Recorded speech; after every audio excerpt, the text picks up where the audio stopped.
Social মিডিয়াতে ঘোষবাবুর চরিত্র ফুটে উঠেছে। ঘোষবাবু এই যে এতদিন থেকে যা কিছু করছে তার যদি একের পর এক বর্ণনা করা যায়, তাতে ঘোষবাবু বেশ ভালো একটা আটকে গিয়েছে। কেমন আপনারা দেখেছেন ঘোষবাবুকে বর্তমানে বা এর আগের থেকেও ঘোষবাবু পদ ছাড়ার পরে ঘোষবাবুর প্রতি মানুষের একটা চাহিদা বা কেন্দ্রীয় কমিটির একটা চাহিদা এই ঘোষবাবুর উপর থেকে কমে গেছে। হঠাৎ করে এই কমে যাওয়ার কারণটা কি? এই যে ঘোষবাবুর যে ভিডিওটা দেখা যাচ্ছে, এটা কবেকার ভিডিও সেটা হয়তো জানা নেই আমার। ভিডিওটা এআই দিয়ে তৈরি করা কিনা সেটাও সঠিক জানা নেই, কিন্তু যে ঘটনাটা ঘটেছে এই ঘটনাটা মনে হচ্ছে খুবই সম্ভবত 2021-এর আগে বা এরকম কোনো সময় এই ভিডিওটা করা। আচ্ছা, যদি এই ভিডিওটা নিয়ে একটু বিস্তারিত যাওয়া যায়, ঘোষবাবুর অফিসে ওই ক্যামেরাটা কে লাগিয়েছে? এমনভাবে সেট করেছে যে ওটাই দেখা যাবে। কেনই বা ওখানে সেট করলো আর কেই বা করলো? আচ্ছা, যাকে দেখা যাচ্ছে ওইখানে যে মহিলাটা, হয়তো সেও করতে পারে, কি মনে হয়? এটা এই কারণেই বলছি, 2021-এর আগের থেকে আমাদের এই ঘোষবাবুকে কেন্দ্রীয় কমিটির থেকে অনেকটা দূরে, অনেকটা ব্যাকফুটে যেতে দেখা গেছে। হয়তো কেন্দ্রীয় কমিটির কাছে এটার একটা ইনফরমেশন ছিল, বা এই ভিডিওটাকে নিয়ে আমাদের রাজ্যের যে বর্তমানে যে রুলিং পার্টিটা চলছে তাকে নিয়ে একটা হাইজ্যাক করার পরিকল্পনা থাকতে পারে। কেমন হাইজ্যাক?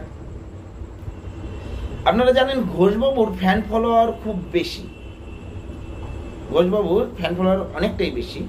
এই ফ্যান ফলোয়ার হওয়ার পরে যখন দেখছে যে তৃণমূলীরা পারছে না, তখন কিন্তু এই ঘোষবাবুকে ফাঁসানোর জন্য, কারণ এই আগুন আর মোম যে ঘটনাটা হয়, এই আগুন আর মোম যখন একসাথে হবে তখন কিন্তু কোনো কিছু থাকে না।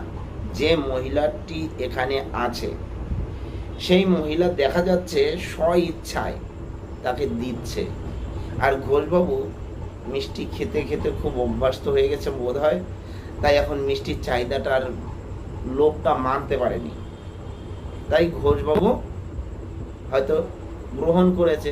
কিন্তু গ্রহণ যখন করেছে তিনি জানতেন না যে এটা রেকর্ড হয়ে যাবে।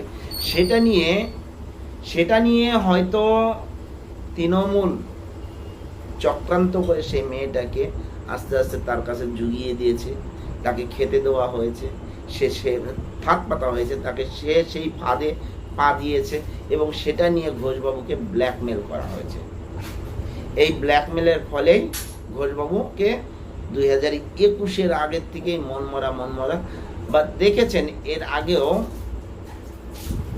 এই যে দিল্লিতে গিয়েছিলেন, দিল্লিতে যাওয়ার পরে, দিল্লি থেকে বের হওয়ার পরে তিনি কিন্তু একটা কথা বলেছিলেন, মমতার কোনো দোষ নেই, মমতা নির্দোষ, তার নামে কোনো এলিগেন্স নেই।